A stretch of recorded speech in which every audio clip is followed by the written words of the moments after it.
Welcome. In this video, we continue section 3.8 on implicit differentiation. We are in day 2, where we will look at some more interesting problems.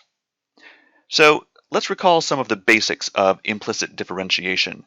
And it all begins with the chain rule. Look at these two chain rule problems. You can solve these, right? So the derivative of sine of x to the 10, I take the derivative of the outside, cosine, the inside remains unchanged, x to the 10, times the derivative of the inside, 10x to the 9.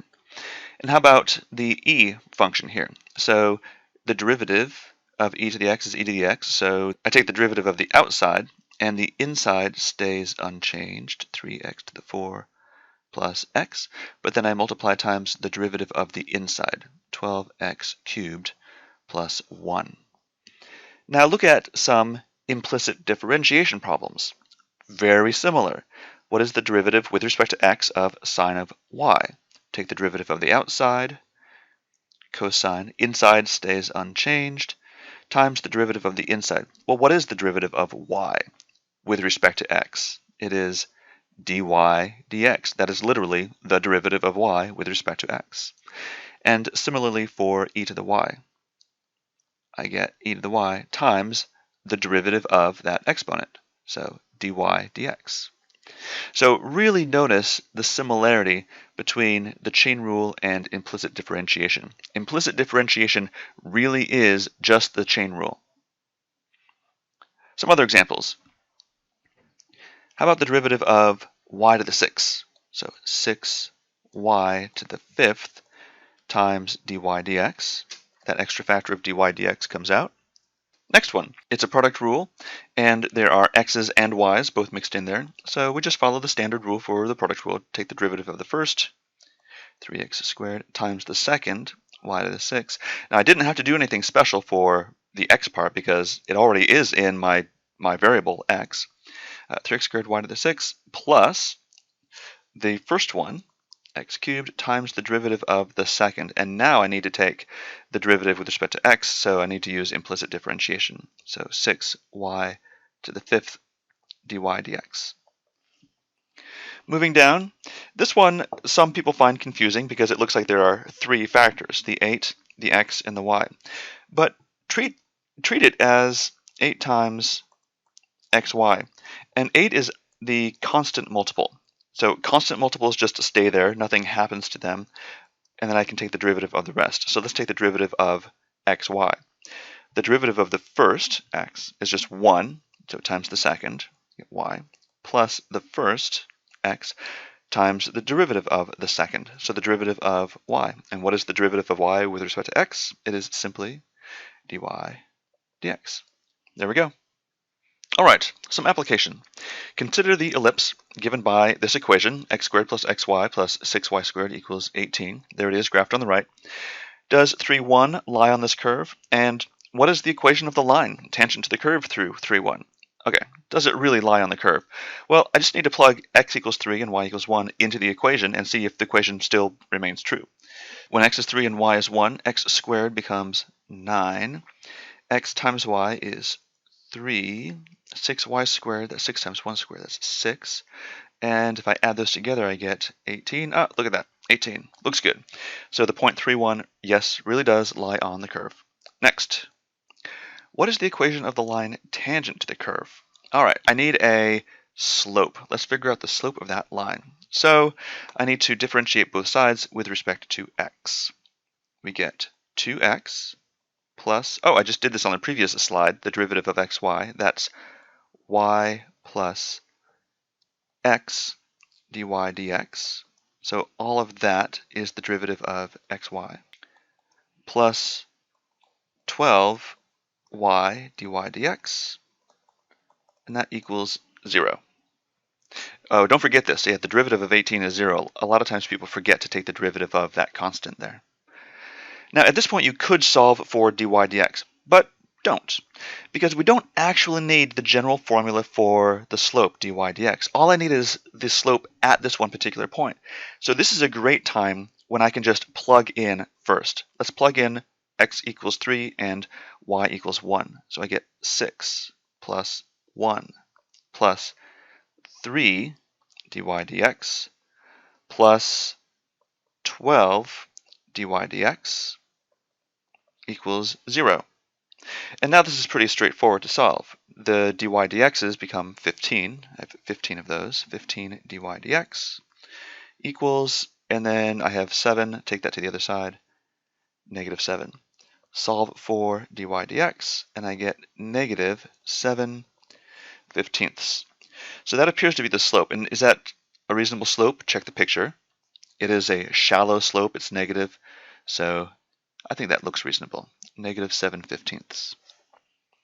Now that I know the slope, how do I figure out the actual equation of the line? Well, I have my slope and I have a point.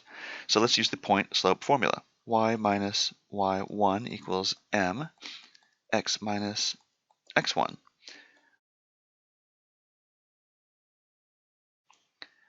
Y equals, I'll distribute the negative 7/15,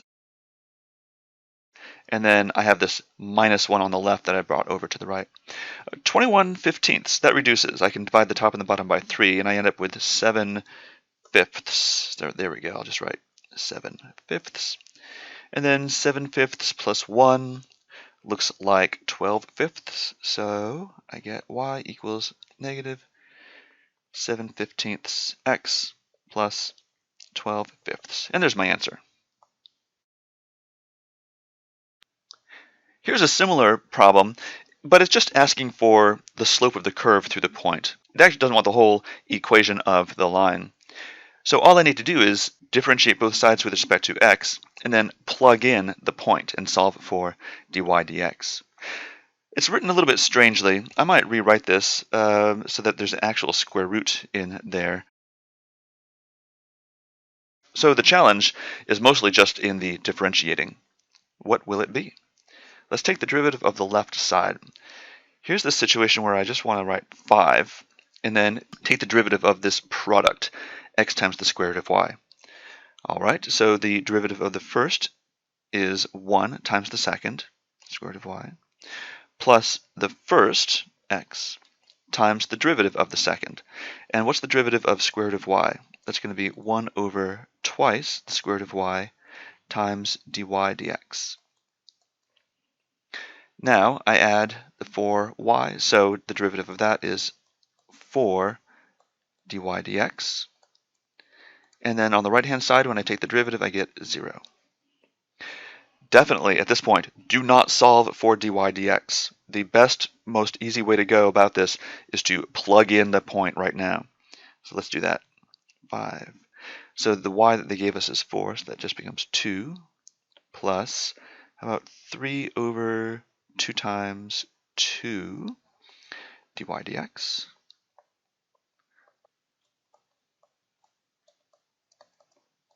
Let's distribute.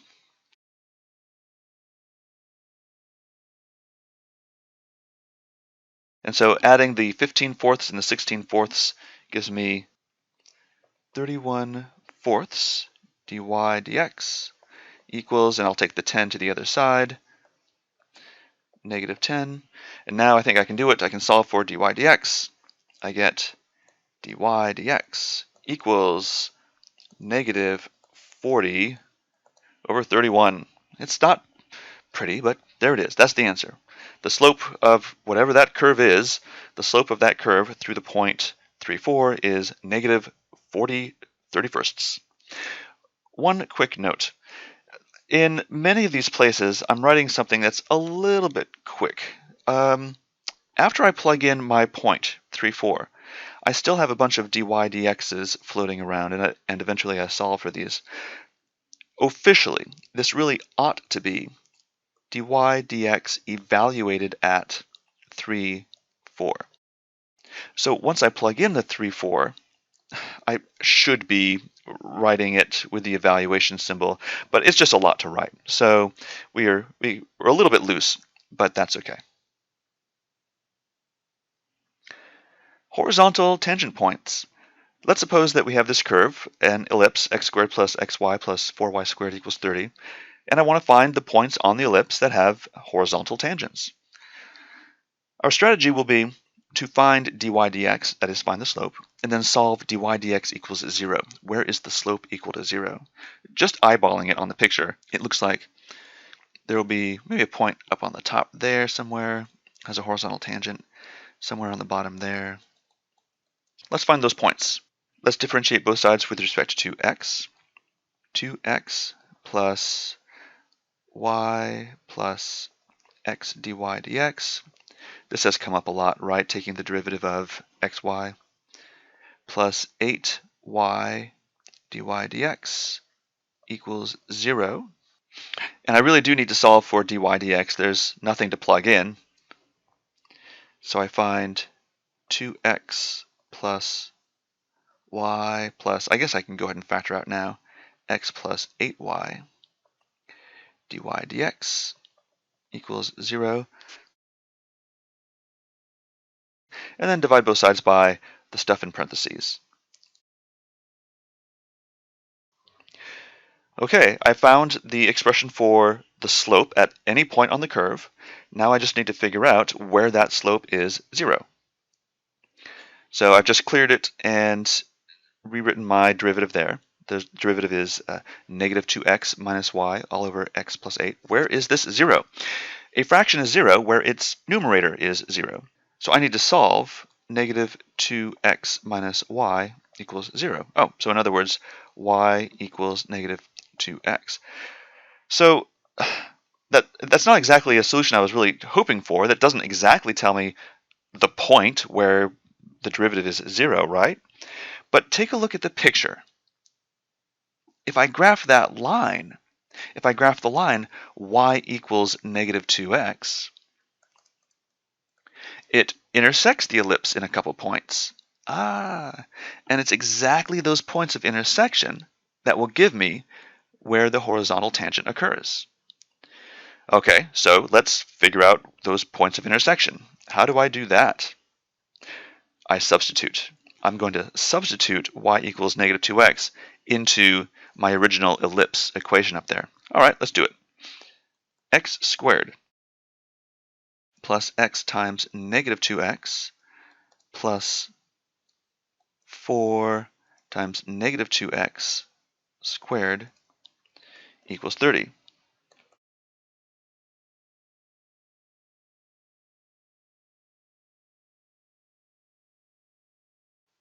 We get 15x squared equals 30. Divide both sides by 15.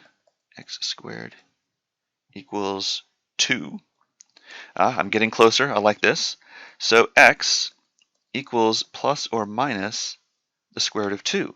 Okay, that's reasonable from the picture. The x values of these points will be plus or minus the square root of 2.